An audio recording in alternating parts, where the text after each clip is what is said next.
He's here. Now, broadcasting from the underground command post, deep in the bowels of a hidden bunker, somewhere under the brick and steel of a nondescript building, we've once again made contact with our leader, Mark Levin.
America, Mark Levin here. Our number, 877-381-3811, 877-381-3811.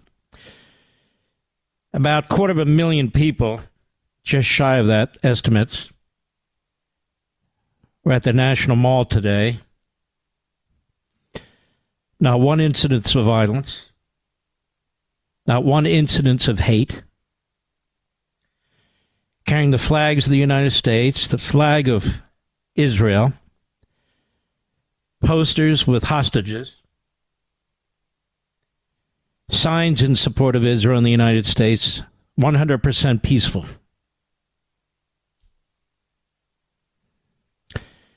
And they heard from a variety of people, Republican and Democrat, politician and non-politician, and families of hostages taken on October 7th. One family, two little girls in this family, one aged 2 and one aged 4, they were taken hostage. Their mother was taken hostage, although it's not clear if they're in the same location. The father was taken hostage. Nobody's heard from him. The grandmother was taken hostage and later found dead on the side of the road. And the grandfather was taken hostage, and they don't know where he is. And not sure whether he's dead or alive. That's just one family.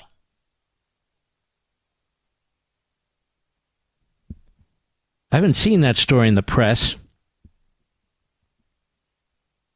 And then today the Israelis are doing everything humanly possible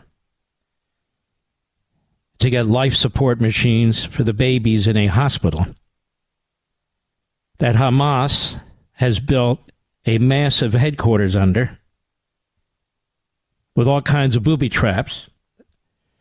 Israel was trying to get fuel into the hospital, but was blocked by Hamas, and this has now been reported by U.S. intelligence as well, and others who've actually seen it. And it's Israel trying to save Palestinians, and it's Hamas who are trying to kill them. Unbelievable.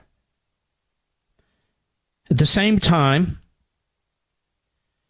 the media in this country is destructive, is inhumane, utterly immoral, and has no conscience as a group whatsoever. None.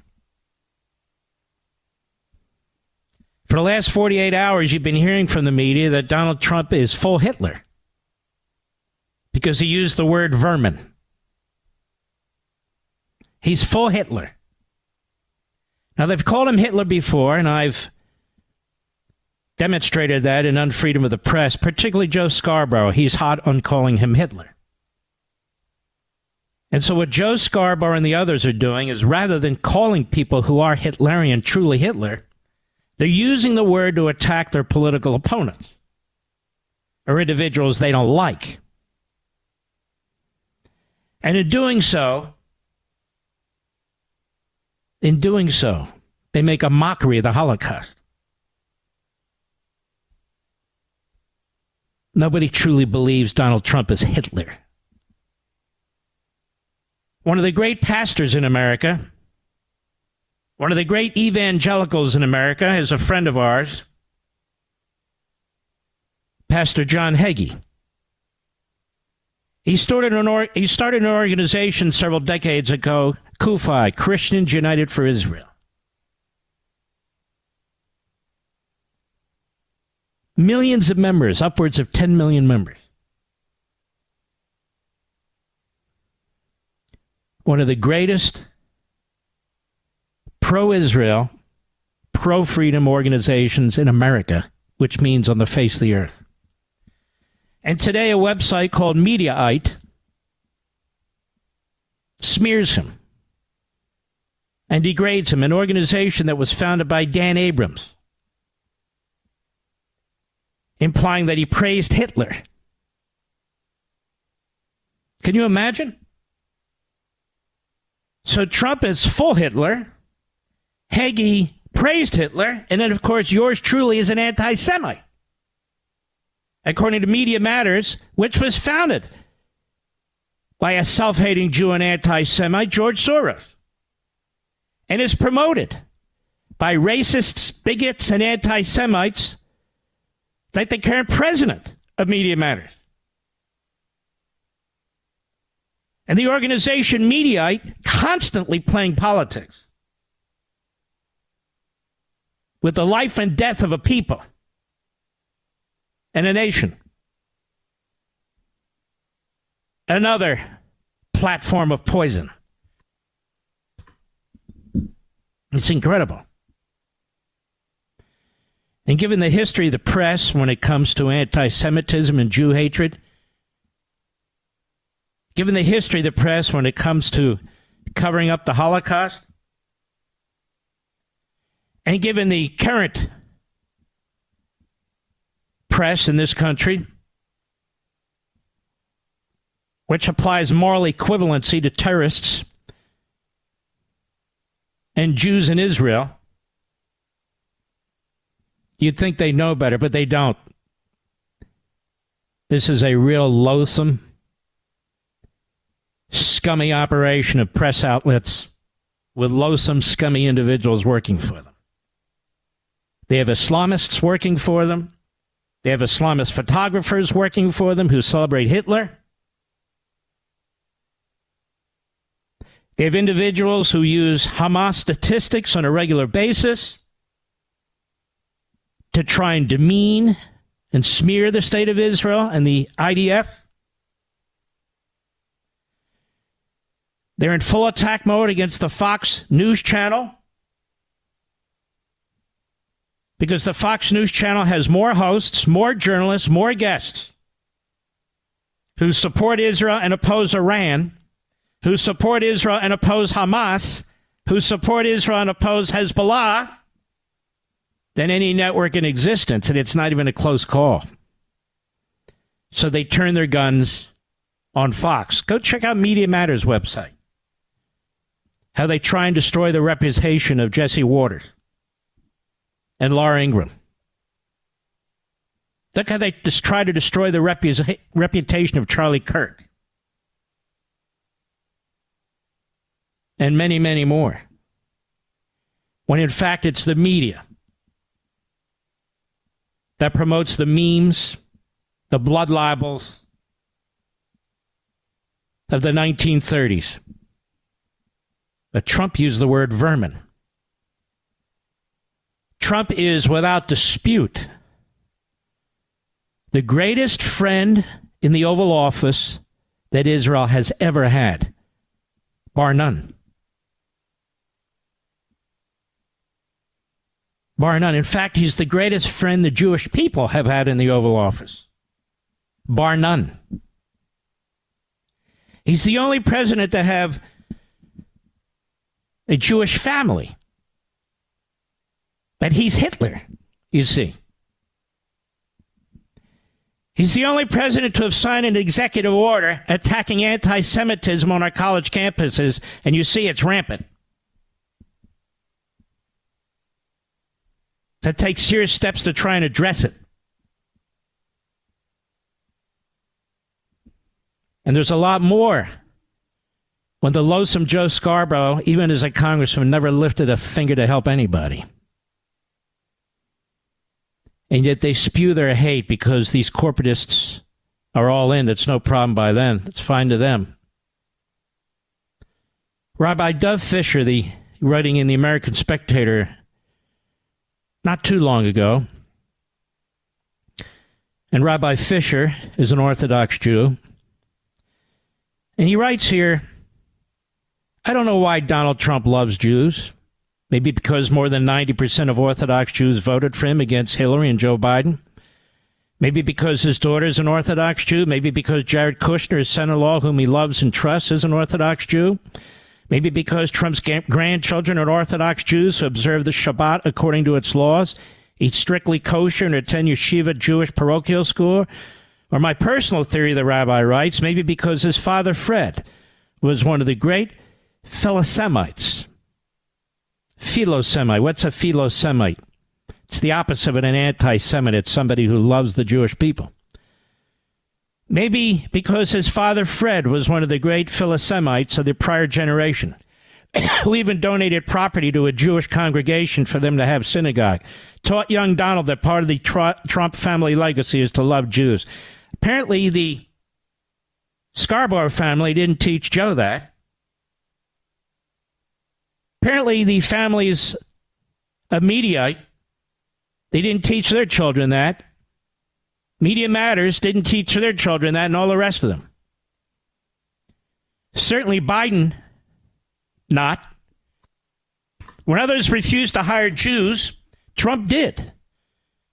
Number one, he opened the restricted Mar-a-Lago private club to blacks and Jews when he bought it. Number two, he surrounded himself with honorable Jewish legal scholars and attorneys like David Friedman and Jason Greenblatt, and even a bum named Michael Cohen, whose kid's bar mitzvah he attended. In Israel, Trump would be elected prime minister by a landslide after nearly half a century of broken promises by other American presidents. Number three, Trump formally declared the America-recognized United Jerusalem as Israel's capital. Number four, he moved America's Israeli embassy from Tel Aviv to Jerusalem. Number five, he recognized Israel's sovereignty over the Golan Heights. Number six, he recognized the permanent legality of all Jewish communities and cities ridiculously called settlements in Judea and Samaria, which is falsely called the West Bank, as legal in all situations that Israel's own courts regard them as legal. Number seven, he cut off hundreds of millions of dollars funding for Abu Mazen, that is Mahmoud Abbas, his illegal government and the Palestinian Authority on the grounds that they pay monthly stipends, pay to slay, to families of Arab terrorists who murder Jews and otherwise perpetrate acts of terror. Number eight, he closed down the PLO office in Washington, D.C. 9, he closed down America's longstanding so-called Palestine consulate in Jerusalem. 10, he pulled the United States out of the anti-Semitic UN Human Rights Council. Number 11, he cut off $300 million in funding that America had been sending to the Jew-hating UNRWA, UN, a Jew-hating UN agency that runs schools in places like Gaza where Arab Muslim children are taught to hate Jews. They hate Jews and to murder Jews. Number 12, appointed a UN ambassador, Nikki Haley, who warned anti-Israel countries that were taking down names. Number 13, commuted the anti-Semitic Iowa prison sentence of Shalon Rubishkin. Number 14, almost unilaterally brought about the Abraham Accords that included several leading Arab Muslim countries for the first time to enter into true peace agreements with Israel without Israel You see here, ceding an inch of Jewish territory in Judea and Samaria. Number 15 is Secretary of Education Betty DeVos endorsed yeshiva education during visits to 2 yeshivas in New York City trip while skipping visiting the city's public schools. 16, Trump issued an executive order on combating anti-Semitism to enhance enforcement of Title VI of the Civil Rights Act. That is to protect Jewish college students from overt Jew hatred, now rampant on so many American campuses. And 17, he named Kenneth Marcus, who I had on my show last week, as Assistant Secretary for Civil Rights to investigate anti-Semitic episodes at campuses like Rutgers in New Jersey. Trump, number 18, deported the last Nazi war criminal known to be hiding in America. 19, signed into law a bill making it easier for Holocaust victims to reclaim stolen property. 20, ended the disastrous Iran deal and implemented crushing sanctions against Iran. 21, signed the Taylor Force Act, knocked off Qasemi Soleimani, rubbed out Abu Bakr Baghdadi, shattered State Department policy by authorizing Americans born in Jerusalem to list Israel as their American path. The list goes on and on. And Joe Scarborough, MSNBC, CNN, the New York Times, the Washington Post, the whole package of scum say that Trump has gone full Hitler. I guess the mirror is not big enough for all the media to look in, is it? I'll be right back. Mark Levin.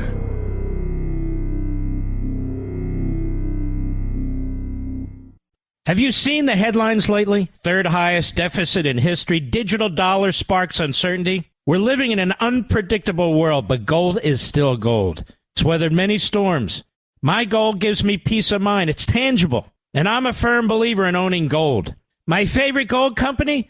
Augusta Precious Metals. Why? Let me tell you something. They're top of the top. If you have an IRA or a 401k and you want to diversify with physical gold, you can learn about the benefits of a gold IRA from Augusta Precious Metals. They're outstanding. Get a free guide to gold IRAs from Augusta Precious Metals today. Text Levin, L-E-V-I-N, to 68592. That's L-E-V-I-N to 68592. Again, Levin to 68592. Or visit AugustaPreciousMetals.com. Text data and message rates may apply. Performance varies. Consult your financial professionals before making investment decisions and get risk disclosures at AugustaPreciousMetals.com.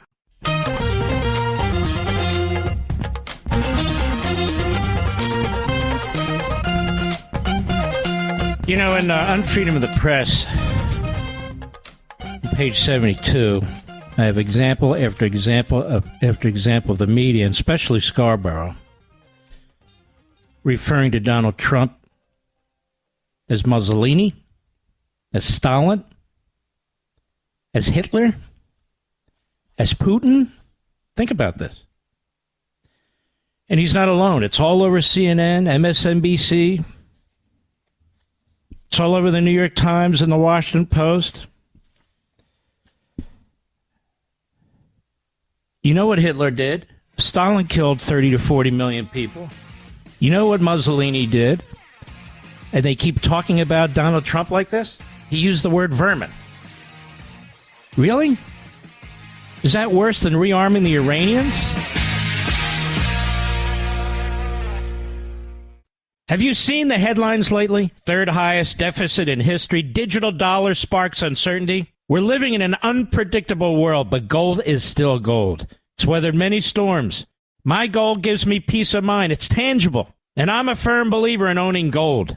My favorite gold company? Augusta Precious Metals. Why? Let me tell you something. They're top of the top. If you have an IRA or a 401k and you want to diversify with physical gold, you can learn about the benefits of a gold IRA from Augusta Precious Metals.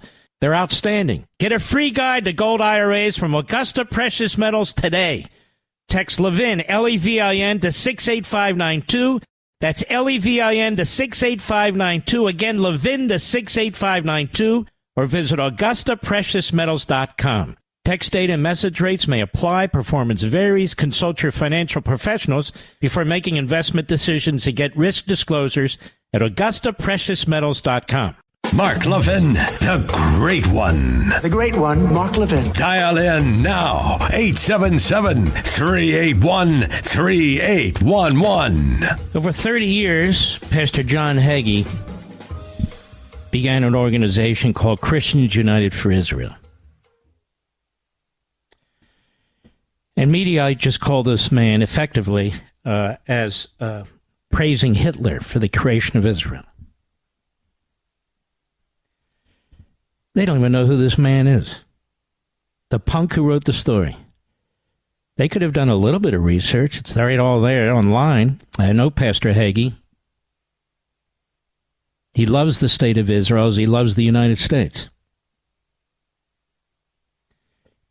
So now they try to tie him to Hitler.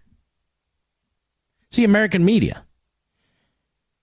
You have these Hamas Nazis, you have these terrorists, you have their funding sources and their links in our own country, you have them undermining Israel at the time of war, and this is what they do. This is why you hate them, and you should hate them. What is CUFI, or Christians United for Israel? Here's their mission statement. It's the largest pro-Israel organization in the United States with over 10 million members. Christians United for Israel is the foremost Christian organization educating and empowering millions of Americans to speak and act with one voice in defense of Israel and the Jewish people.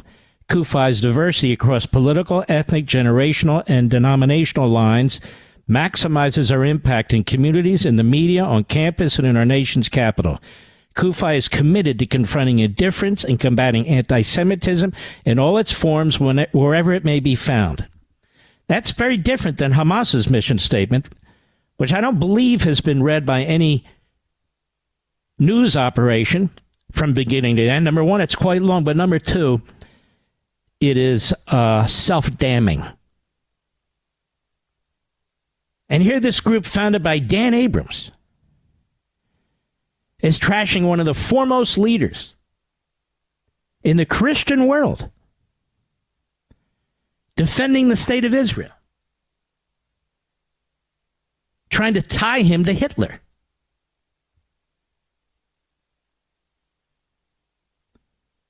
This is really shocking. But I guess it's really not. Benjamin Netanyahu himself has been said to be Hitlerian, the Jewish leader of the Jewish state, by the radical left in his country and our country.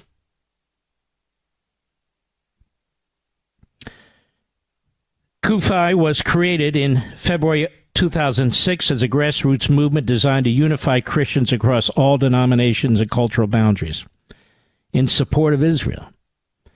Why was Mediaite founded? God knows why. Began with 400 pastors and ministry leaders. It says our size, effectiveness, and diversity across generational, racial, cultural, and denominational lines have positioned us as the leading voice for pro-Israel Christians. And it goes on. You can read it yourself. Many of you are members. I tell you these things not only because of how disgustingly outrageous Mediaite and the rest of the media are, suggesting that Donald Trump has gone full Hitler. And I noticed the Wolf Blitzer promoted this too.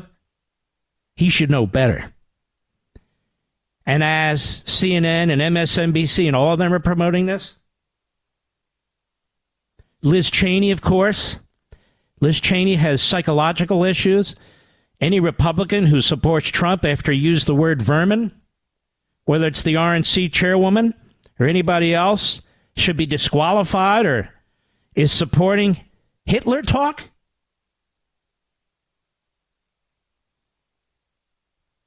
Isn't it shocking? Obama never received this kind of pushback. Obama was an anti-Semite, still is in my view. Was even before he became a politician.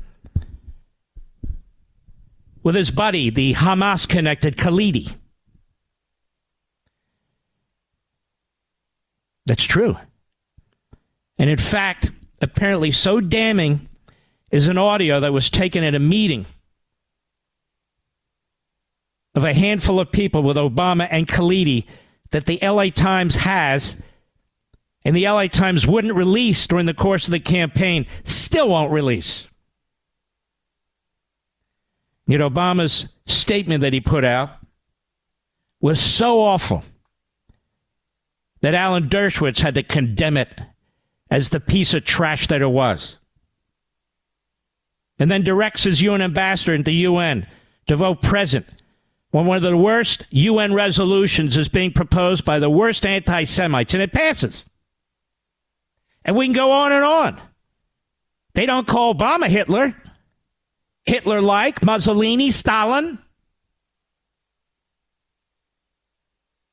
They don't call Biden Hitler for what's going on the southern border.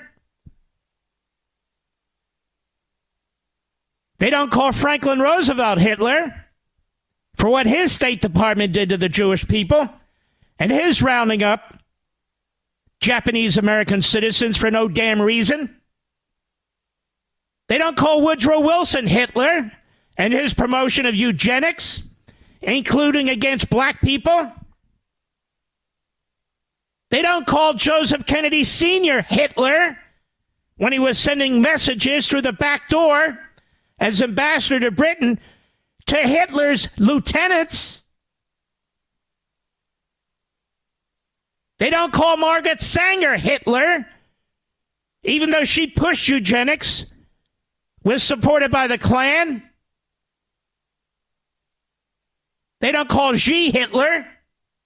They don't call the leader of Hamas Hitler. They don't call Abbas Hitler.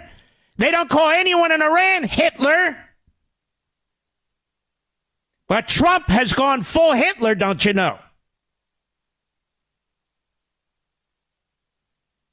They don't call out the New York Times for protecting Hitler. They don't call out the Washington Post for its silence in the face of Hitler. They don't call out a single squad member as going full Hitler. But Donald Trump used the word vermin. So according to Joe Scarborough, he's gone full Hitler. According to John Meacham, a crazed, low IQ, phony historian, Trump's gone Hitler. According to every racist, bigot, anti-Semite on MSNBC, and there are many, Trump's like Hitler, like Stalin, like Mussolini. Same with CNN. Wow. Amazing, isn't it? Meanwhile, there's Biden. Meaning with Xi. There's a Hitler. 2.5 million Uyghurs. Is he going to raise it as a concern? If he does, he'll do it in one of his incompetent whispers. Do the American media call Xi Hitler, who's slaughtering Muslims? No. Do the American media call Putin Hitler, who's slaughtering Ukrainians? No. Do the American people call the inbred who runs North Korea, Hitler, who slaughters and rapes and tortures relentlessly? No. Have they ever called the Castro brothers Hitler? No. How about that Maduro thug in Venezuela? Is he Hitler? No. No, just Donald Trump. Just Donald Trump. Anybody in his circle? Extremist radical MAGA. Tens of millions of honorable, law-abiding, tax-paying American citizens. Radical MAGA. Extremist MAGA. Led by Hitler, which means MAGA's Nazi too. You get it? They're code words.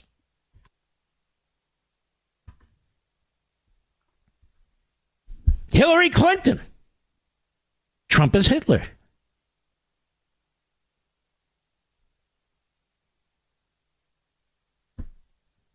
Where's is Trump Hitler? When was Trump Hitler? What did Trump do that was anything like Hitler? The American media is the media of the 1930s and 40s in this regard. It has no morality. It has no governor. It has no soul. It has no guideposts. It is a free-for-all. They not only say these things, they say it with arrogance, self-righteousness, more than anything else, more than anyone else. The American media are tearing this country apart through their lies, through their narratives, through their projections. And these would be the same people who report on these prosecutions against Trump, on our politics, on our elections. These people are detestable. There are many, many scholars who survived Stalin, Mao, Hitler. And they've written crucially important books, which I tried to point out to you in Chapter 4 of The Democrat Party Hates America. And I went through what were, to me, some of the most prominent scholars and survivors of these totalitarian regimes and what they said about language and values and beliefs, and how totalitarian regimes destroy them. They create their own vocabulary. They create their own usage of approved words, effectively. And I also wrote, as you know, on Freedom of the Press, about pseudo-events. Events that the press create in order to push a narrative. That's all in play when they write about a Donald Trump. His use of the word vermin is a pseudo-event. It's a non-event that's turned into news. And the use of it in the application to Donald Trump, of all people, in present day, to try and turn him into Hitler, is what the media for totalitarian regimes do. They need to turn people into something they are not. They turn them into the devil. So no matter what they say about anything, in your mind there's a click that goes off. Trump is Hitler. And that's how totalitarian regimes function. With a state-run media, that is, in America, a media that supports one party, that is Marxist mostly in its ideology, that is anti-Israel and sympathetic to Islamicism, and this is how they roll. So they'll hate Trump, they'll hate Hagee, they'll hate me, they'll hate the state of Israel, they'll hate Netanyahu like nothing else, and they will accuse Israel of Hitlerian war crimes. And that's where we are today. With CNN, MSNBC, Media Matters, Mediaite, the New York Times, the Washington Post, and all the rest. Why do you think they try to destroy Fox News? Because Fox News doesn't go along. Why do you think they try to destroy Newsmax? Because Newsmax doesn't go along. Why do you think they try to destroy OAN? Because OAN doesn't go along. Relatively handful of broadcast television platforms. Why do you think they've spent decades trying to destroy talk radio and the leading talk show hosts? By twisting their words. And they create an echo chamber. Media Matters, Mediaite, Huffington Post, Daily Beast, CNN, MSNBC. And that's the way mobster media function with a totalitarian mindset. And you're not only witnessing it, you're the victims of it. I have a lot more. I'll be right back. Mark Levin.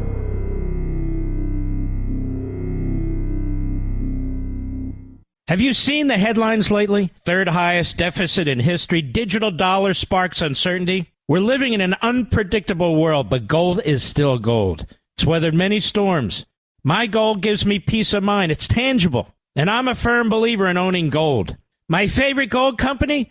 Augusta Precious Metals. Why? Let me tell you something. They're top of the top. If you have an IRA or a 401k and you want to diversify with physical gold, you can learn about the benefits of a gold IRA from Augusta Precious Metals.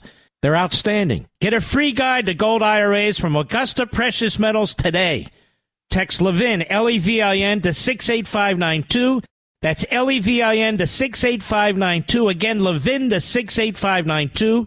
Or visit AugustaPreciousMetals.com. Text data and message rates may apply. Performance varies. Consult your financial professionals before making investment decisions and get risk disclosures at AugustaPreciousMetals.com.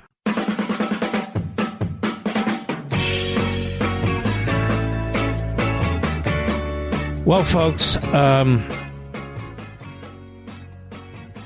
I talked about this the other day, and here we are.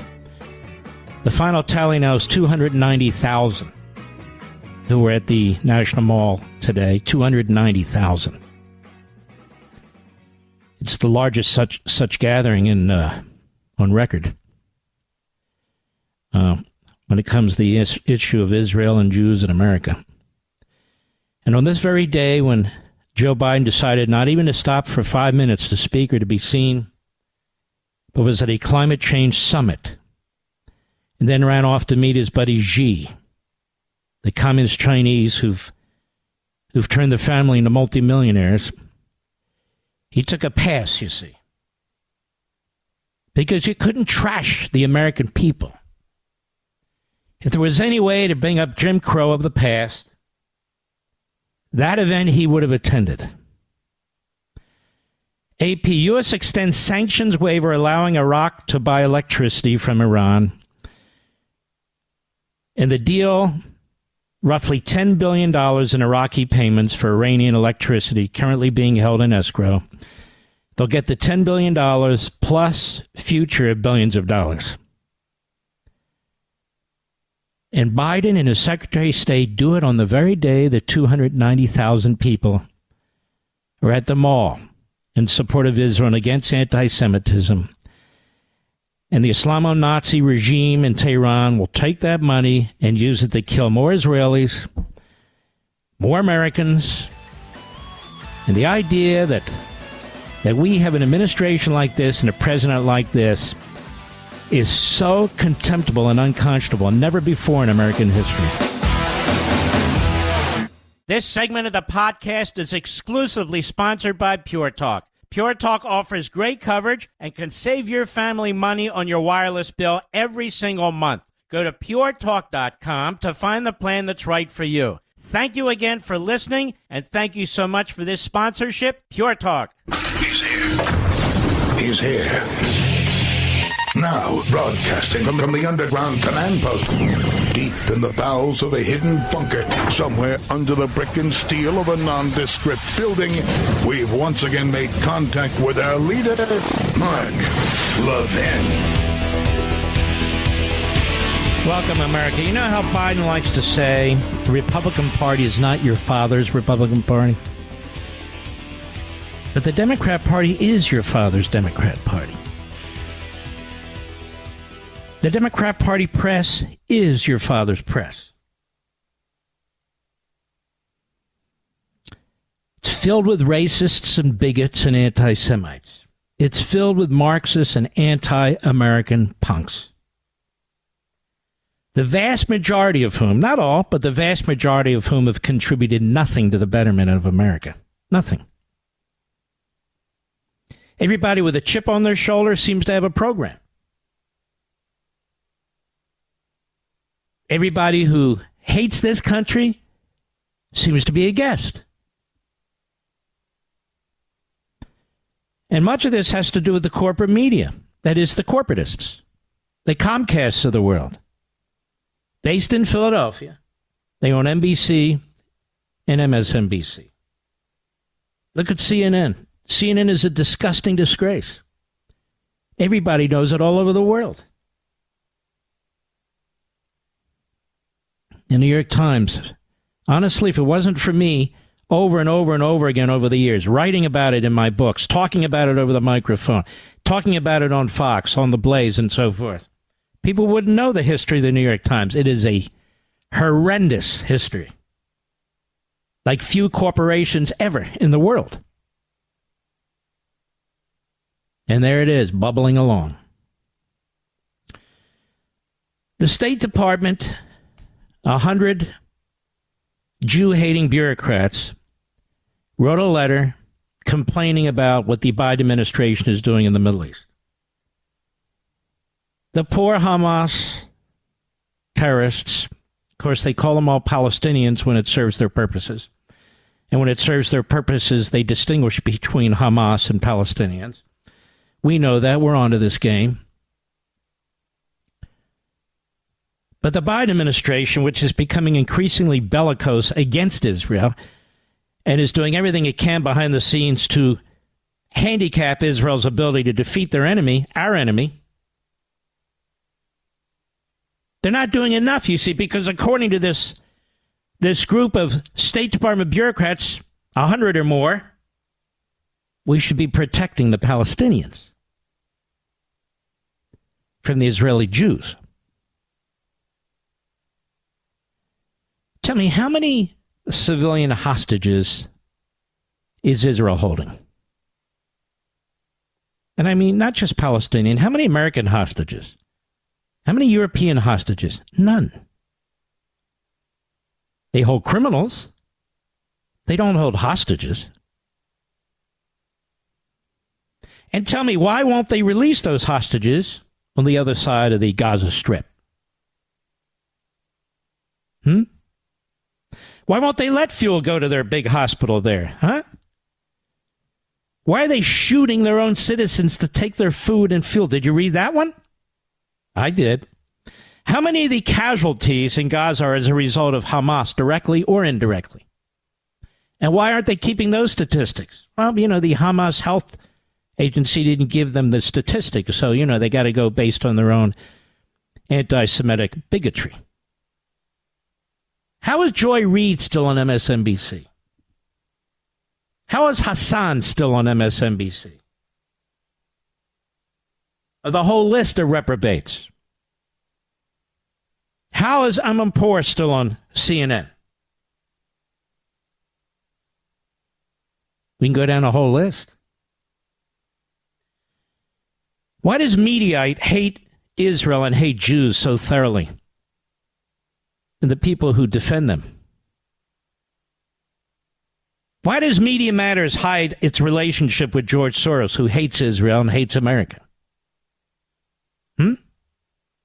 And is loaded with anti-Semites?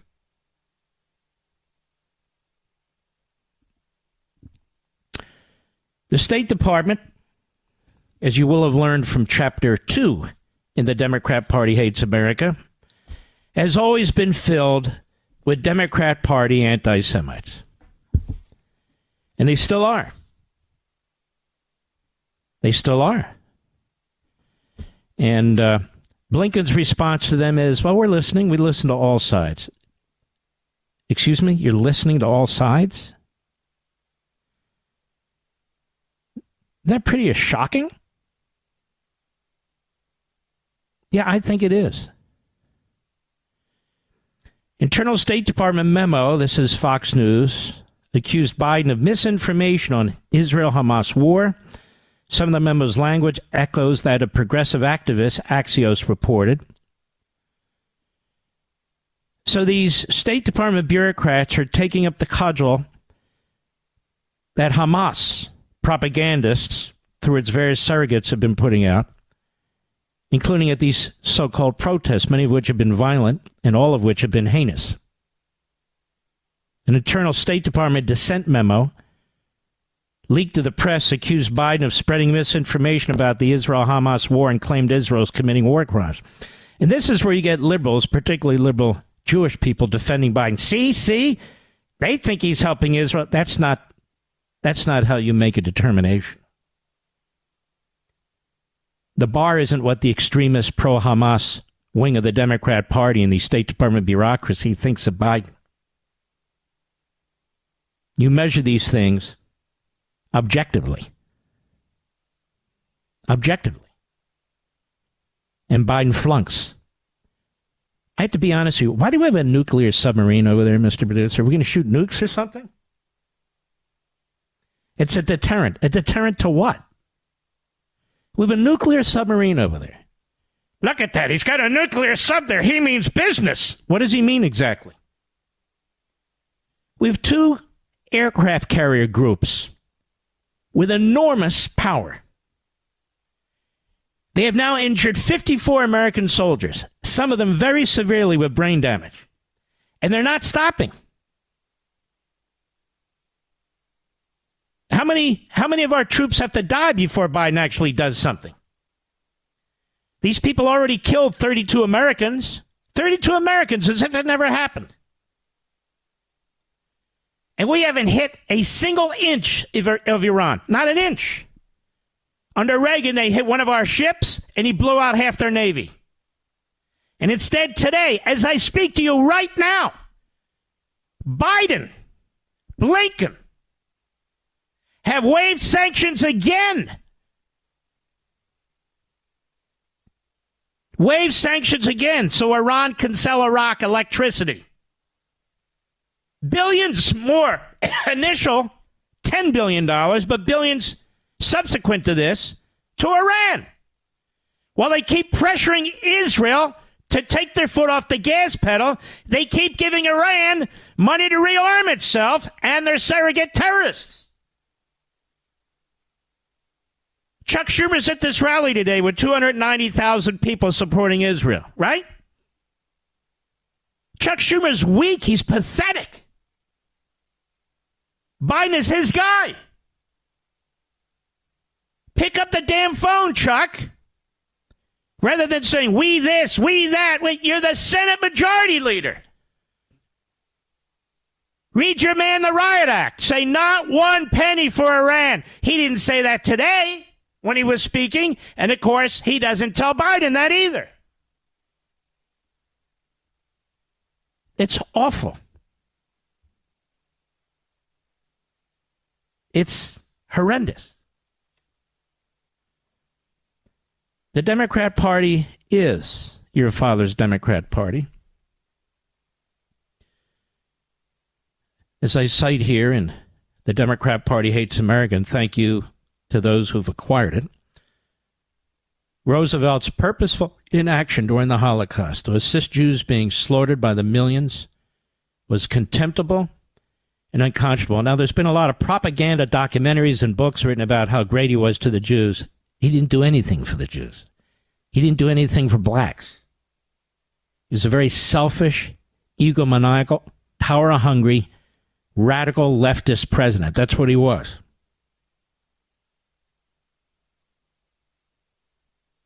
I've told you about Raphael Medoff, a fantastic scholar. Here's the president who was regarded as a humanitarian, who portrayed himself as the champion of the little man, who had the power to save many Jews from the Holocaust, but who, to quote Fowler Harper, the Solicitor General, FDR's Solicitor General for the Interior Department in the 1940s, quote, he wouldn't lift a finger to help them. Not a finger. And back then, immigration limits were determined by the Department of State, ladies and gentlemen.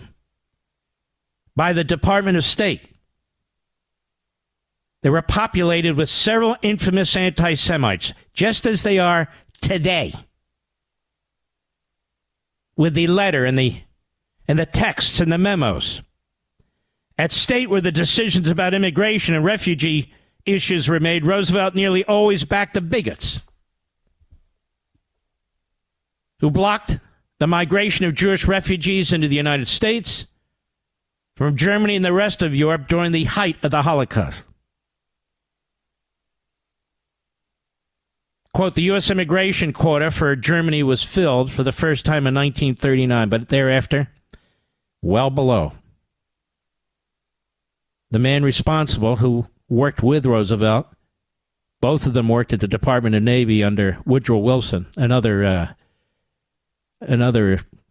disgusting Democrat, Samuel Breckinridge Long, a hero of the neo-Nazis and the Klansmen today. Samuel Breckinridge Long. Other wealthy elitists like Roosevelt. What did he do? What did he say?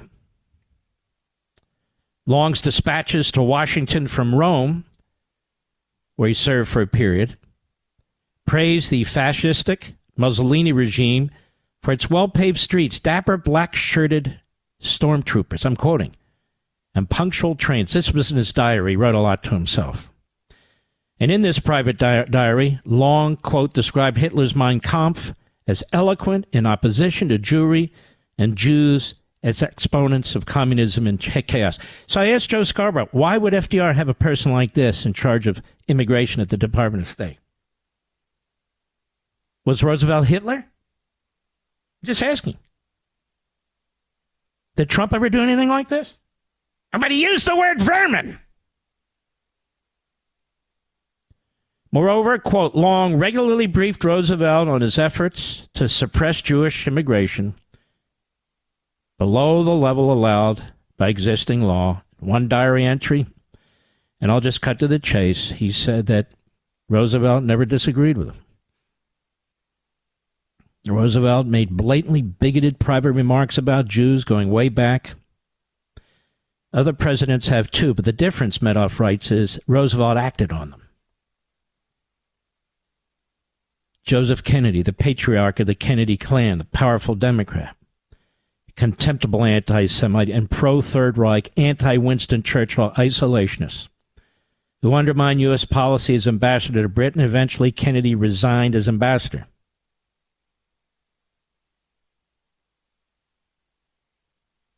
He was an anti-Semite when he was in Hollywood. Notice how they covered it all up when Kennedy ran for president, because this is what their media do. Was Joseph Kennedy Hitler? No. We saved that for Trump, you see. And I can go on and on. You can read this chapter in the book. It's all spelled out in black and white. But what about today's State Department? You know, I have to give Roosevelt one thing. He wasn't funding the Nazis while the Nazis were exterminating the Jews. This administration is funding the Islamo-Nazis, the Iranians, while they're funding their surrogates to try and exterminate the Jews, and while that regime is killing Americans. I don't know of any president ever in the history of the United States that was funding directly or indirectly, releasing funds, lifting waivers, however you want to describe it, however you want to characterize it, in the middle of a war with an ally and potentially us, funding the enemy, pressuring our ally to back up while the enemy is targeting American soldiers. Name one other president in American history that has ever done anything like this. And yet they're trying to put his putative opponent in prison for the rest of his life while the media wave at him and call him Hitler. So what do you call Biden, media? If Trump's Hitler, what's Biden? I'll be right back. Mark Levin.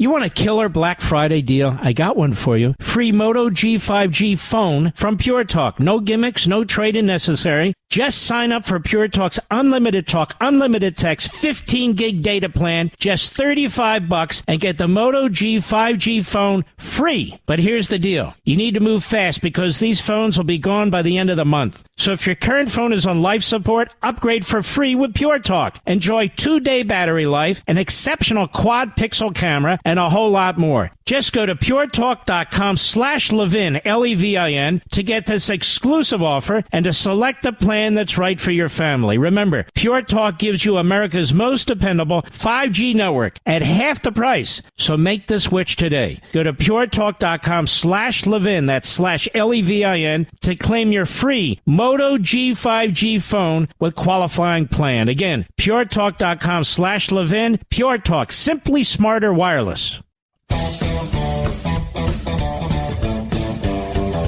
Biden campaign slams extreme and racist Trump immigration plans. You notice how these people speak?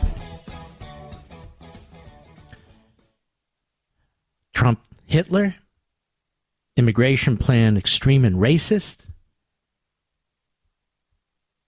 Radical MAGA Republicans. The Republican Party is not your father's party. If Trump's elected, we're going to have a dictatorship and destroy democracy. Trump was president 4 years. We didn't have any of this stuff. We had peace and tranquility. We had a prospering economy until COVID, and then it was prospering again. The border was being secured, most of us, most of you. We're living rather peaceful, productive lives without all this hysteria, without all this stress, without all this war. The Democrat Party is just a party that is a wrecking ball into our culture, into our society, in every corner of this country. And so now Stephen Miller is called a white nationalist by a black nationalist and racist, Joy Reid, which is exactly why I've invited Stephen Miller to be on my Saturday Life, Liberty, and program, and he will be as the first guest. First of two. I'm not going to sit still while our people are picked off like this. Nobody comes to Mark's defense, by the way. Nobody. Nobody. Do they, Mr. Producer? This last round, anybody? No.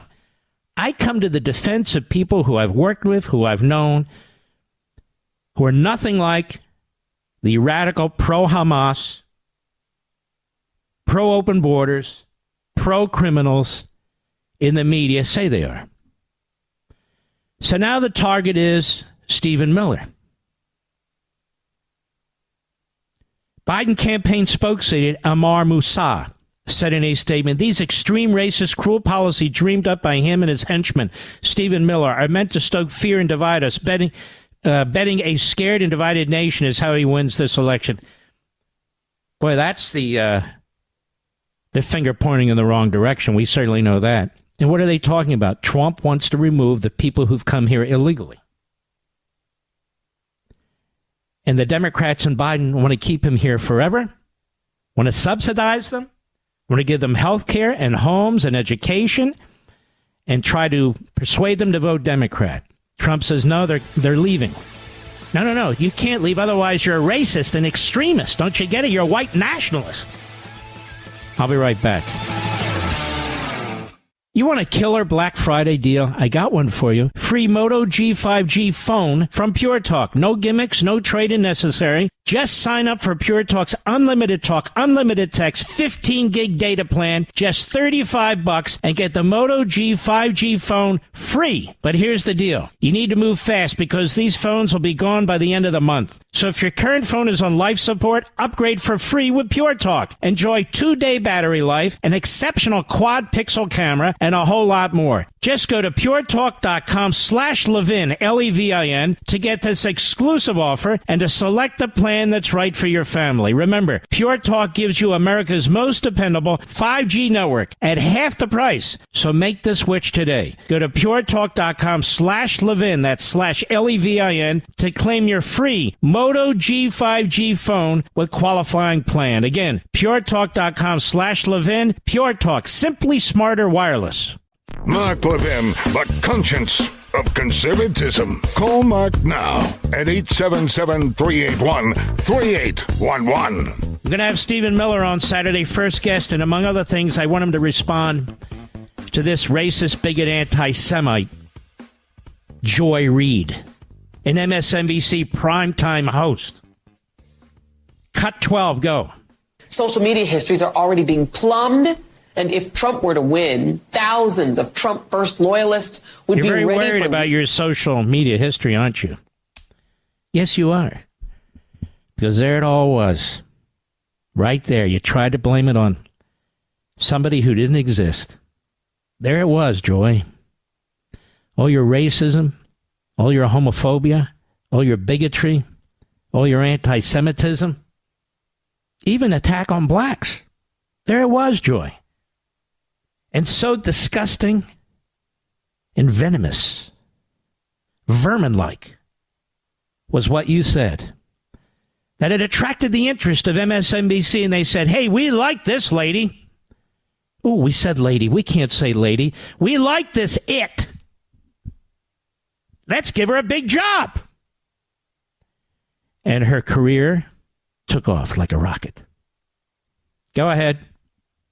Defense, regulatory, and domestic policy jobs. His inner circle plans to purge anyone. Ladies and gentlemen, it's called political appointees. There's over 3,000 of them in every administration. You remove these people and you replace them with other people. Some administrations are better at it than others.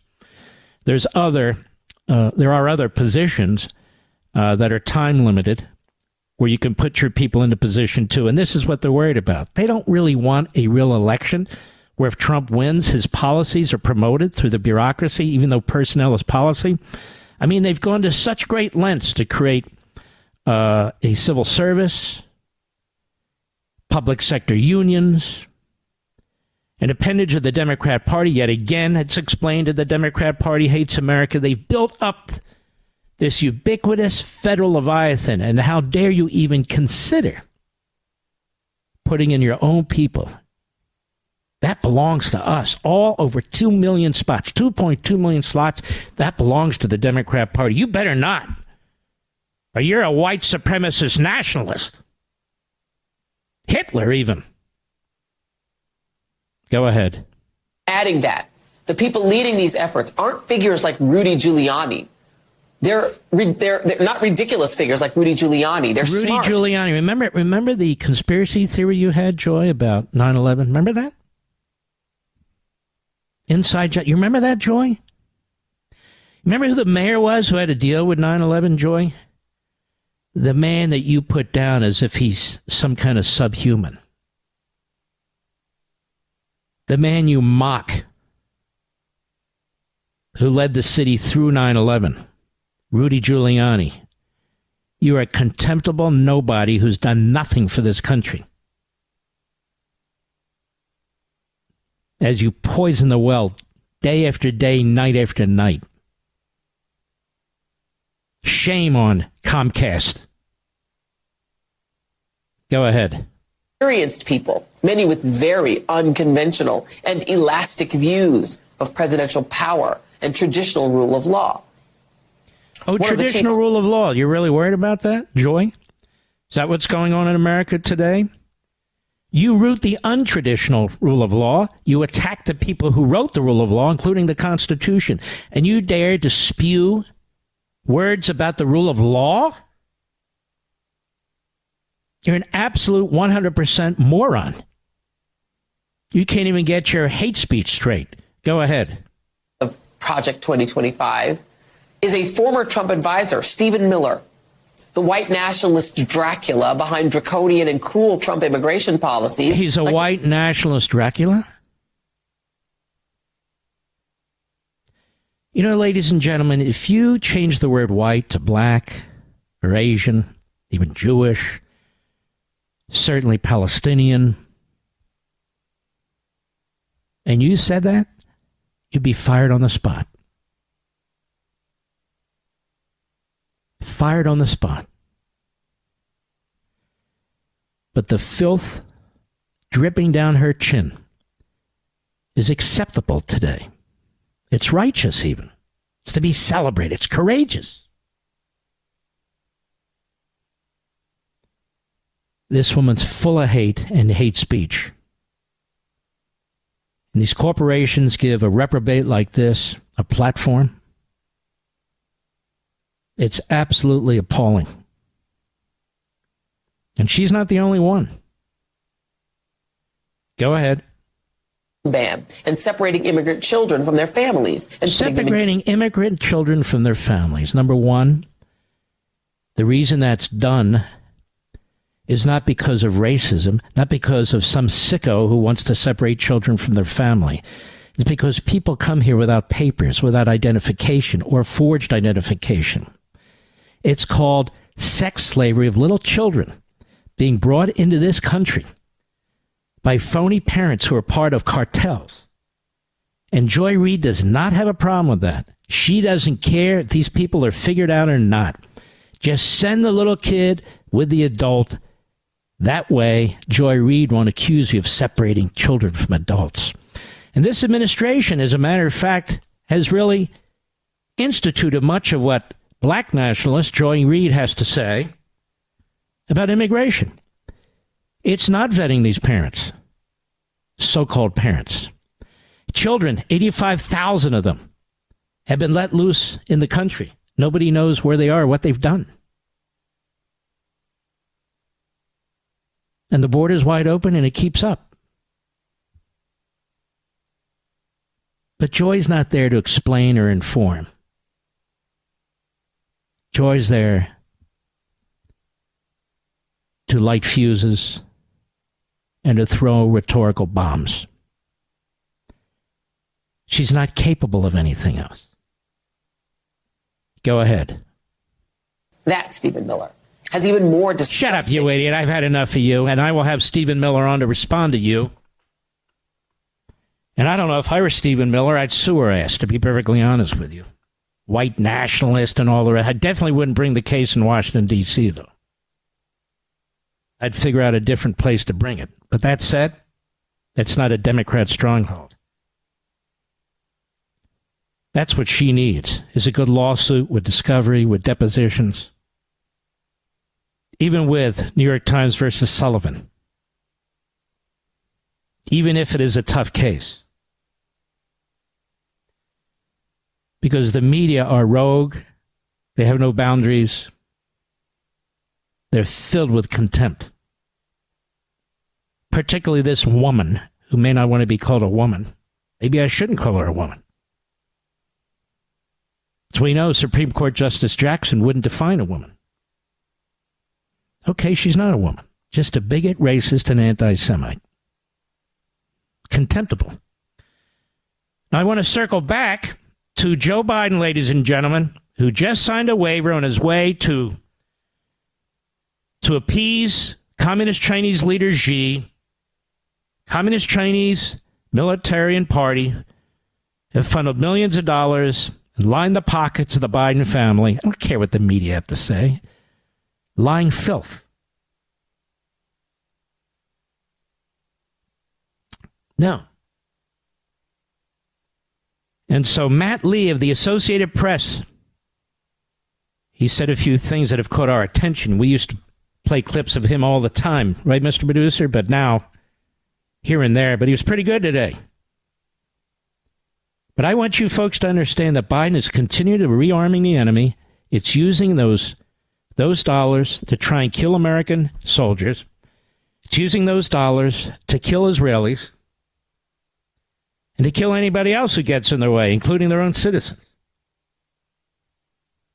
And he's not hitting Iran in any way to prevent them from hitting our troops. You keep hearing, oh, we got 2 aircraft carrier fleets there. Yeah, so what? We have a nuclear sub there. Okay, so what?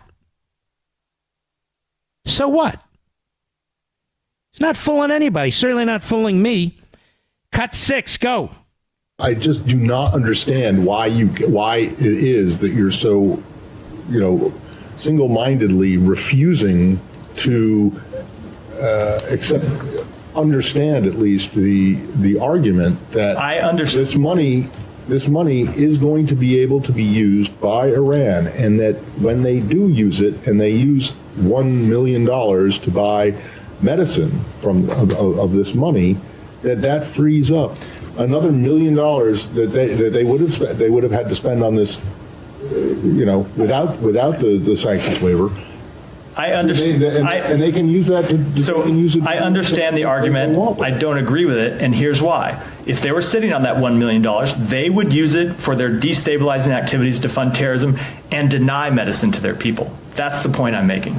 And so to approve $1 million of, say, medical transactions that benefit the Iranian people, we believe those are benefits to the Iranian people that they would not have otherwise gotten. Hey, a-hole. The Iranian people tried to overthrow that regime. You know who stopped them? You! Because you rearmed the regime. You gave them billions of dollars. So they're slaughtering Iranian citizens who hate that government. They're slaughtering young women. They're raping them. Everybody knows this. And this talking bureaucrat head at the State Department does what they do at the State Department. They lie, and they defend communists, they defend fascists, and they defend Islamicists while they're pretending. No, look, we're going to give it to them. Why the hell do you think the Iranians want it? Just listen to the insanity that you have to buy into here. The insanity that you have to buy into.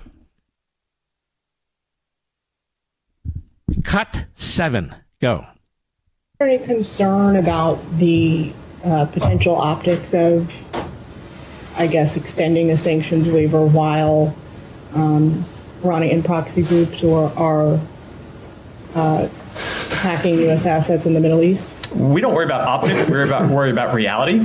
And the reality is that these funds... Stop. No, you are all optics. You're all optics, which is why Biden didn't even take 3 minutes to say hello to 290,000 people in the National Mall. Notice he didn't even send a video. But don't worry, he stands with you, Israel. Don't worry, he stands with you, Jews. That Biden, he's unbelievable. He sent 2 fleets. He sent... My God, a nuclear submarine over there. He means business, this Biden, let me tell you. He means business. Israel couldn't have a better friend than Joe Biden. No. He's a serious man here. Go ahead. For humanitarian and other non-sanctionable purposes. And when it comes to... Let me deal with this one more time. The least humanitarian administration is this one. They hate people. They're rearming a terrorist state that slaughters and imprisons, tortures, and rapes its own people. The double talk aside, they're rearming and have rearmed that regime that was on its last legs under Trump. Remember, Trump is Hitler. He's Hitler. What does that make Biden? Oh, not a good person, that's for sure. Biden set the Middle East on fire. He lit the match. Just like Obama had before. Donald Trump was the fire department. He put the fire out. But these guys are foreign policy arsonists. And on our own border, slaughter, mayhem, sex slavery, destitution, impoverishment, rape. We're not about the optics here. We're about reality. We're about reality, we in the Biden administration. That's your reality, you jerkface. I'll be right back. Mark Levin.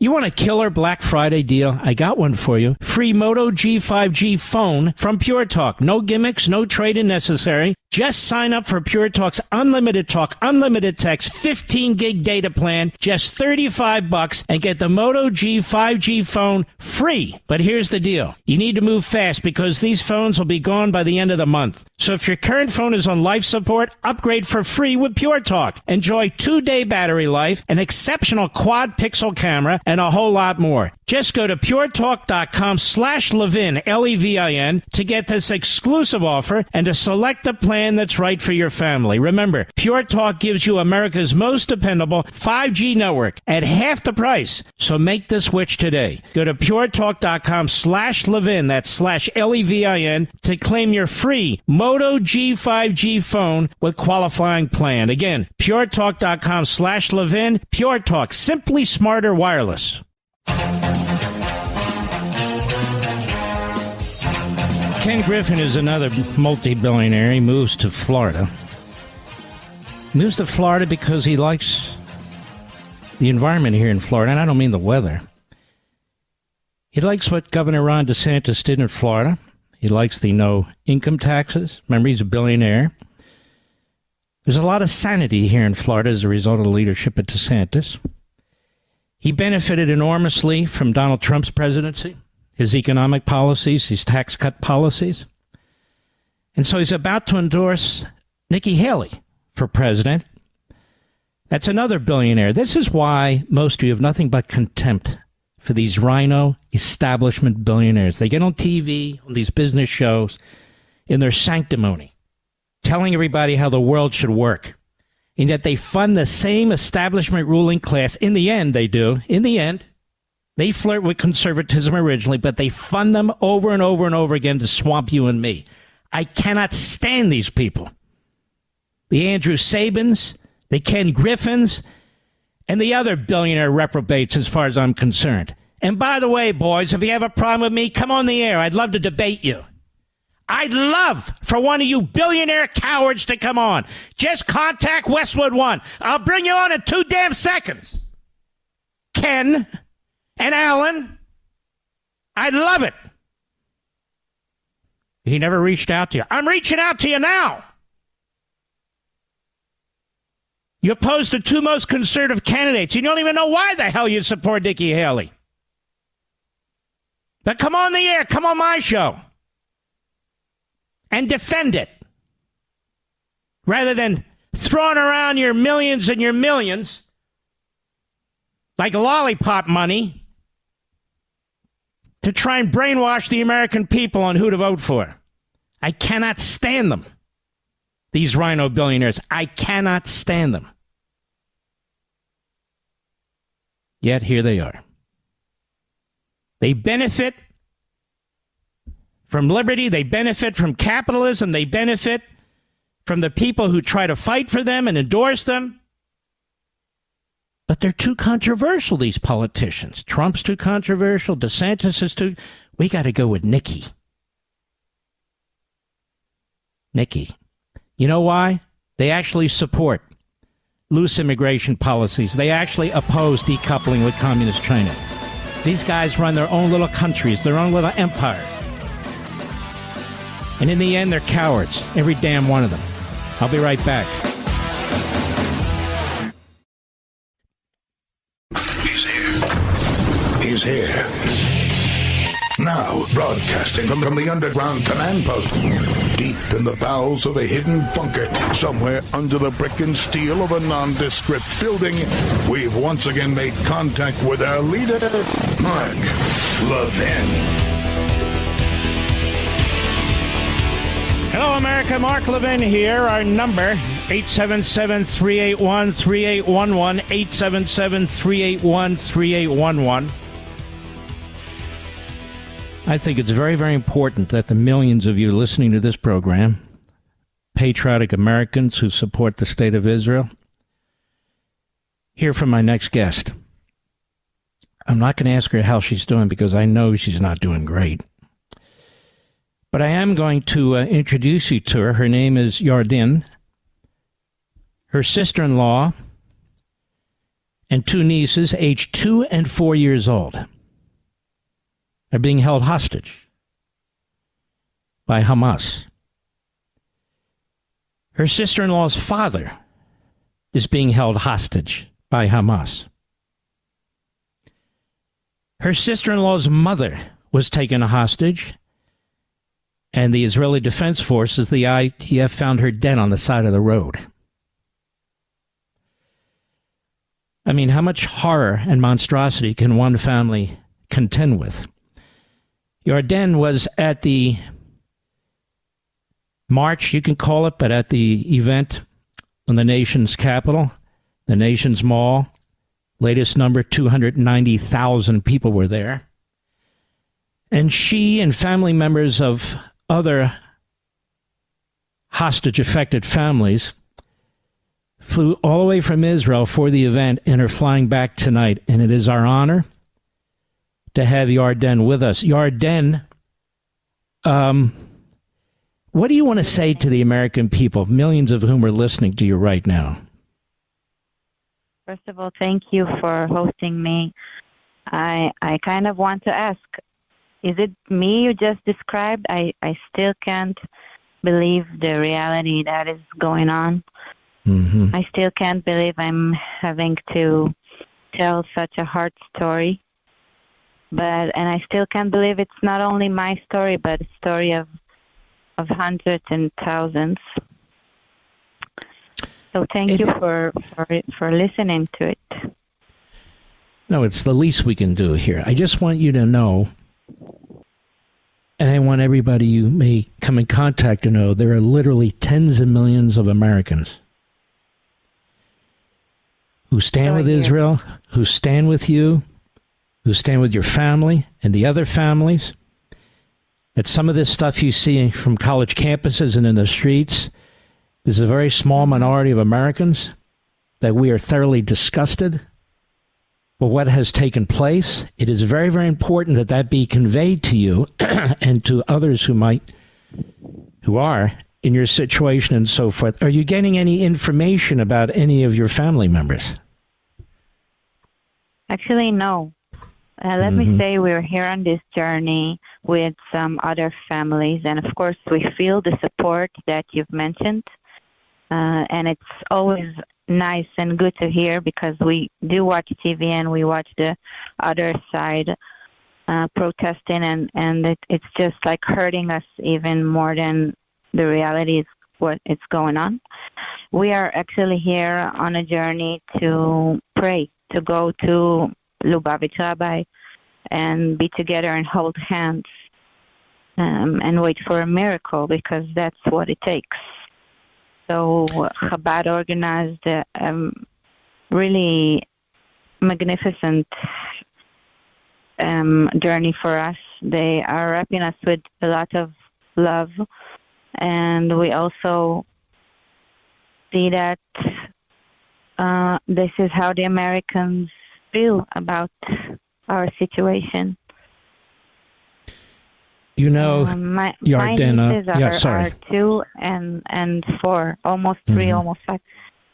I can't even begin to explain how worried I am for them and for their mother. My sister-in-law is so gentle and polite person. They watched their grandmother, their beloved grandmother, killed in front of their eyes.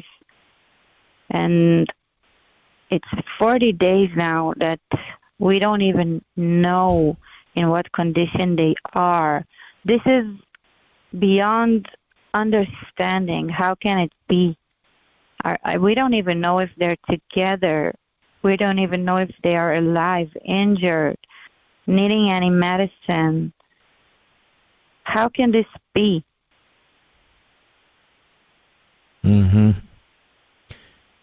How can this be? It's a very, I'm sure everybody listening to this program, their hearts, they're wrenching listening to this. Everybody has kids and grandkids. And for this sort of thing to happen to your family and other families there, it's just unbelievable. And they take these hostages.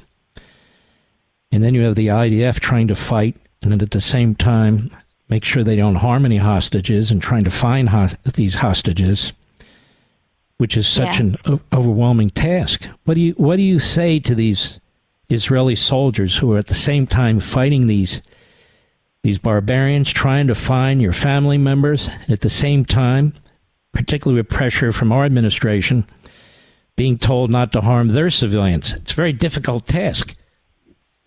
it's very important to understand that the IDF soldiers are also our kids. They're not some trained hitmen. They are 18 years old, 19-year-old kids who have to go to the army and protect their land, but they want to do it from all of their hearts. And the reservists are doctors and lawyers and farmers. They are all people of peace. They're either kids of peace or family, fathers of peace, of love. They are not there because they wanted to be there, but once they have to, we give them all the support from all our hearts, knowing that they are getting killed for our families. It's like another child of us is dying. We love them so much, and we want them to feel our support, screaming to them from all over the world, because what they are doing is such a hard task. They didn't ask to harm no one. They didn't ask to kill no one, but now they realize that their mission must guarantee for us to be able to live in Israel in peace once and for all. Please, once and for all. We shouldn't be murdered because of who we are and what we are. But if you're going to murder us and torture us because we're Jewish, okay, fine, then we'll be Jewish. And we'll be together and we'll hold hands. And we'll be so strong, so strong. Mm-hmm. Well, I just want to wish you all, and we will pray, Godspeed, wish you all, at the end of all this, that you have your two little nieces returned to you, their mother returned to you, Thank you, father-in-law returned to you, the whole family. And my sister-in-law, brother, David Katz, is also captive. But people need to understand these are 2-year-old, 4-year-old girls. They are even younger and kids there. And I sadly realized that there was a baby born yesterday, I think, in Hamas captivity. They have no time. They need to get out now. There is no time for a child in captivity. Well, Yarden, I want to thank you for taking time to come on the program. Thank you for having me. The Chabad rabbis are fantastic. My rabbi, Chaim Cohen, is a Chabad rabbi. I think you've met him there. My wife, Julie, I think you just met her. And this is I want you to know, honey, I'm sitting right here with Yarden.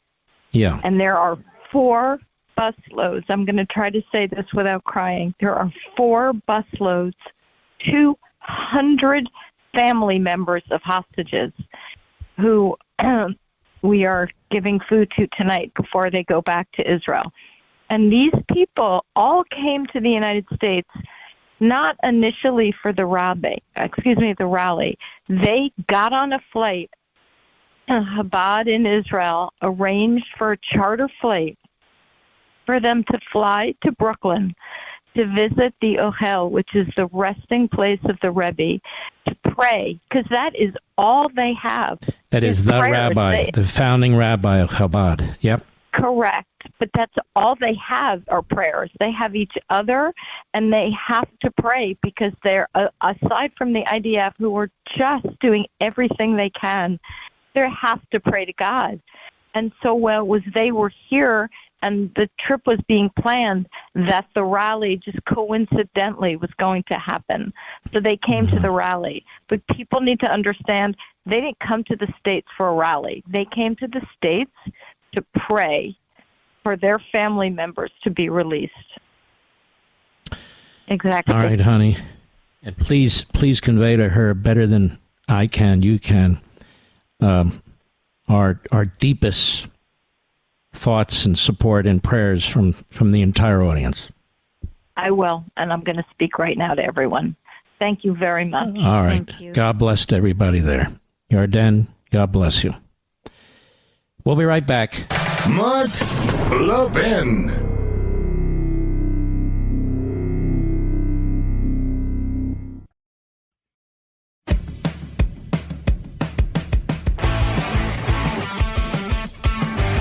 Well, you all know who Greg Jarrett is.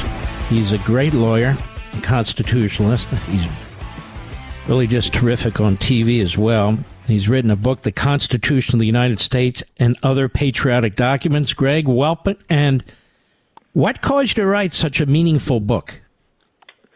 Well, Mark, I knew that you more than anybody else would fully appreciate and understand this book, what made America a luminous beacon of hope for liberty, prosperity, justice throughout the world. And you would think it would be quite easy to find a copy of the U.S. Constitution that was not printed overseas and edited, not full of Barack Obama, Hillary Clinton speeches, not hobbled by, the deconstructive quibbling about our esteemed history. But sadly, the state of American publishing is not good. And as I looked across Amazon, other retailers, I was truly amazed to find that I just couldn't locate what I was looking for. So to answer your question, that's why I decided to write one myself, a patriotic, complete, American-made selection of our greatest documents. Mm-hmm. And explain to the public why your book in particular is very compelling, which it is. Well, we have been blessed with extraordinary leaders who, at the outset, steeled our resolve for independence, self-determination. They invented this new form of government by the people, for the people, and those leaders who followed guided us quite ably through treacherous challenges, grave threats for more than 2 centuries. So to me, it was a story best told through the lens of historic documents that, of course, have been honored and preserved for our national heritage, and yet too few Americans understand it. I was so shocked last night on Fox News. We played a segment of Man on the Street, people being questioned about fundamental American civics. Who fought in the Revolutionary War? What was the Civil War about? Who won? What about the Cold War? What was that about? Some young woman said, the Cold War? Well, it was very chilly back then. I mean, it was both laughable and it was alarming, Mark. Yes. So, this unique collector's editions, the writings, the speeches, the letters of our founders, their successors, I selected all of them quite carefully, and I explained them at length, the important promises, the navigating principles that have shaped our great nation, and you can read it in full. Do you, when you see what's going on in our country, the attacks on the people who wrote these documents, who created really the most fabulous society man has ever created? That's right. And you see them on the streets now, and you scratch your head and say, I wonder if it's all lost, because they're so indoctrinated, they're so ideological that they don't even embrace what is right in front of them. What do you think about all this? That's why this book, to me, is so propitious. We're in the midst of wars, people feeling either at sea or vulnerable to attacks by terrorists. And, Americans, whether they be these bird-brain professors on college campuses or the students that they indoctrinate, they don't understand the genius of what makes this country great and free. So I think this is a perfect book for this period of time, especially for Americans who presume they do know, but they don't, and need a refresher, or the young people who need to know what a wonderful nation of liberty and freedom they have that they take for granted.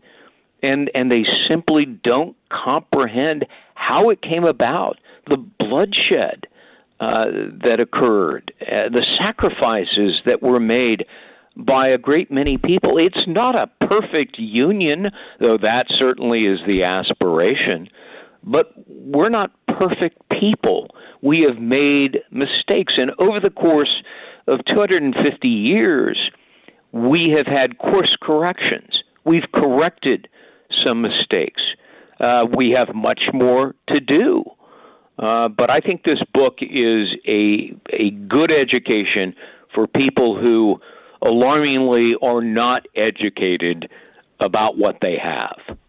It really is perfect for now, isn't it? For several reasons. Number one, the holidays are coming up, so it's a perfect gift. Number two, it is readily accessible. Really, anybody can understand it the way you lay it out, the way you explain these different documents. And number three, it's nice to have it on a shelf or on a table where it's readily accessible, particularly if you're a parent, so you can explain these things to your kids, because if you're not getting them in school, then the kids aren't getting them at all, and I fear they're not. Isn't that one of the reasons you produce this? It really is. And I went to extraordinary lengths with a lengthy introduction, giving the history, the background of America, and connecting it to these documents. And then in each of the sections, I explain their importance and put them in context. And I hope I've achieved it. I'm proud of the book. You've achieved it in spades, brother. Now, I want to hold you over the break because I want to dig into this further. The book is The Constitution of the United States and Other Patriotic Documents by our buddy Greg Jarrett. You can get it on Amazon.com. I have it on all my social sites. Link there. Grab it. Mark Levin, the thunder on the right. Call in now, 877-381-3811. All right, our friend Greg Jarrett has a fantastic new book. You know, he's not writing about himself. It's not a fiction. It is a serious piece of scholarship that it's easy to read, and it talks about the most important documents in American history. Imagine what you could do with that and what your children could do with that. It's The Constitution of the United States and Other Patriotic Documents. You can get it on Amazon.com, any of my social media platforms. We link it. The Constitution of the United States and Other Patriotic Documents. Perfect gift for Thanksgiving, Hanukkah, Christmas. So you do all this research, Greg Jarrett, and you read about these people who've written all these fantastic documents, and some of them have signed all these fantastic documents.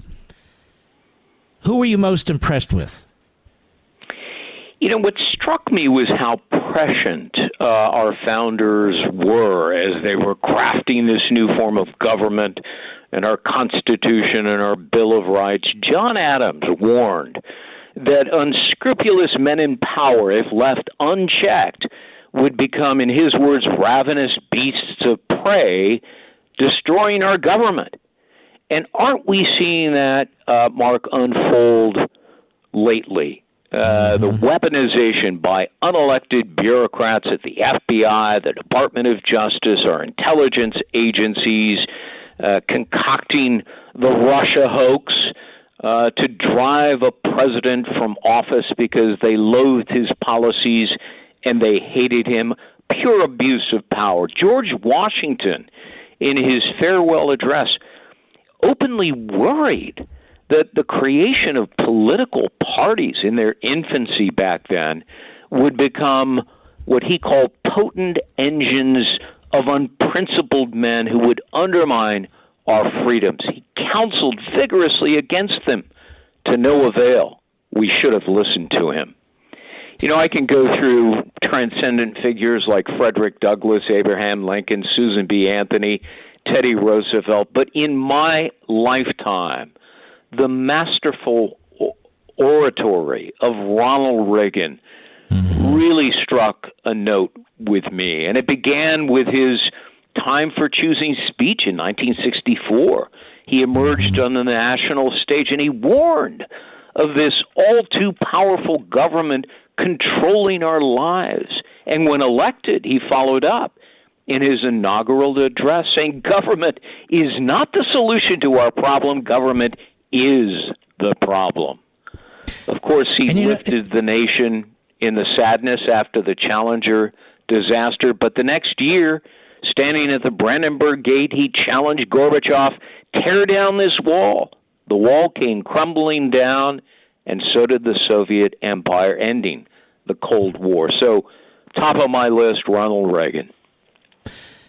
Wow, that's great. Mine, too. I think he's the third greatest president. And the number one in modern history. Who do you have 1 and 2? I have Washington and I have Lincoln, not because that's the go-to list. It's because, having studied their lives as long as I have as well, yeah, I just don't think there's a lot of question about it. Yeah, because Washington in particular, I mean, was a remarkable man, tremendous leadership, both in battle and as a statesman. And, of course, Lincoln, what he had to do. I mean, he was pressured to settle. He was pressured to allow the South to go. He was under enormous pressure, given all the casualties that were taking place, as you know. And, of course, he was starting to lose the support of the Union. He was up for re-election. And they needed some decisive battles or he might lose. Right. And, of course, he got them. He got it at Vicksburg. He got it at the Battle of Atlanta, and that put him over the top. But it was tight. I mean, he kept the country together and all the rest of it. But as you well know through your research, Lincoln constantly cited the founding documents. Lincoln constantly cited the founding fathers so that people would still embrace the Constitution and the Declaration, no? Yeah, you're absolutely right. All men are created equal in the Declaration of Independence, penned by Jefferson principally, is what Abraham Lincoln kept saying over and over before he was ever first elected, and then during the course of his, seminal first term in office. Every time I go to Washington, D.C., I take the time to visit the Lincoln Memorial. And, on one wall, on the south wall, there is the Gettysburg Address. On the north wall, you see his second inaugural, with malice toward none, with charity for all, trying to salve the wounds by uttering those memorable words. And every time I read them, a little tear comes down. I feel so grateful to be in the presence of a memorial of the man who I think is the greatest American. And Greg Jarrett, when you think about the Civil War, which was so devastating and reached into really every single home, and in virtually every Southern home, they had a relative who was a casualty in one form or another. Yeah. And those two that you speak of, the second inauguration, that speech was the second shortest in history and one of the most compelling for its compassion and its effort to unite the nation. And the other wall, the Gettysburg Address, which was ultra short, he thought was a failure. So my question to you is this. Are we ever going to see the likes of an Abraham Lincoln again? I mean, you look at Biden. What a disaster. And a person who's constantly dividing the country, ultra MAGA, and we're going to lose our country if Trump's elected. The kind of language that these people use and so forth. Do you think in modern times we're ever going to see somebody like this again? I fear we won't. And, you juxtapose those two presidents, Biden and Lincoln, and you couldn't have more polar opposites in terms of intellect and compassion, determination, and perseverance. Joe Biden is just a feckless, self-absorbed person who's suffering from dementia. I'm always reminded of the famous words from Obama. He confided to a friend that don't underestimate Joe Biden's ability to screw everything up. and we've seen that. And I cleaned that up for the audience, but he used a different word. But we see that. This is a guy who has a history of screwing up a free lunch. Everything he touches that his gold turns to dust. And it never occurred to me that Joe Biden, given his poor intellectual scholarship, his inability to communicate, could ever get elected to the highest office in the land. But they hid him out in the basement, and they fooled America. Let me tell you folks in the audience, this is a fantastic book. It's come at exactly the right time. And as you go through it, not just reading the documents, but the commentary, the explanations, and so forth, it's inspiring. You got to get back to basics, or you'll get dragged through the hell of the left and the Democrat Party and the media. You got to get back to basics so you can communicate these things to your neighbors, your coworkers, your friends, your family. And it's important that you be the Thomas Paines, one of the great document writers, pamphlet writers, and spread the word just like they did.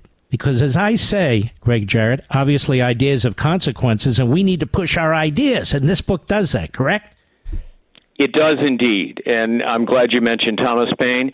He is featured prominently in the book. And when you read his words of wisdom, his galvanizing ideas, it helps you to understand the evolution of America and why we are the greatest nation on earth.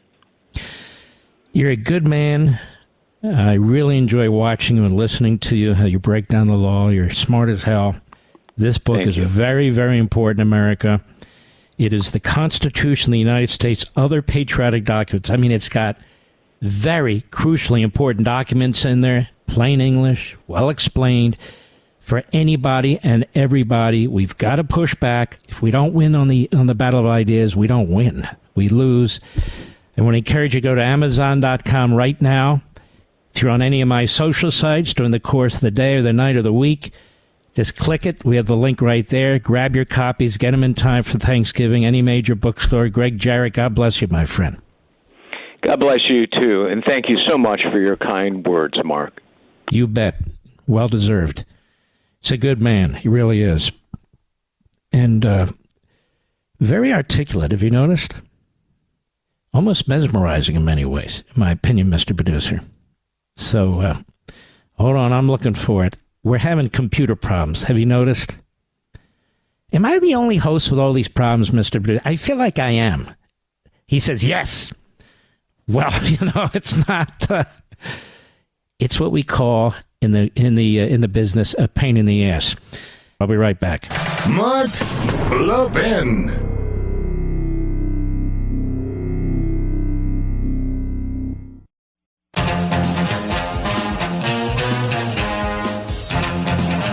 I want to continue to thank all of you people who are engaged in this culture war, in the war of ideas, informing yourself. I know at times it's very dark and it's depressing. You need to turn it off. I get it. I have to do that from time to time, too. But it helps to know that I'm here. It helps me to know that you're there. And it should help you to know that there are tens of millions of us who stand up for our country, for the state of Israel, and our belief system. And I want to salute you all, thank all you heroes out there. You know who you are. The American military, American law enforcement, the IDF, and all the other human beings defending humanity. God bless.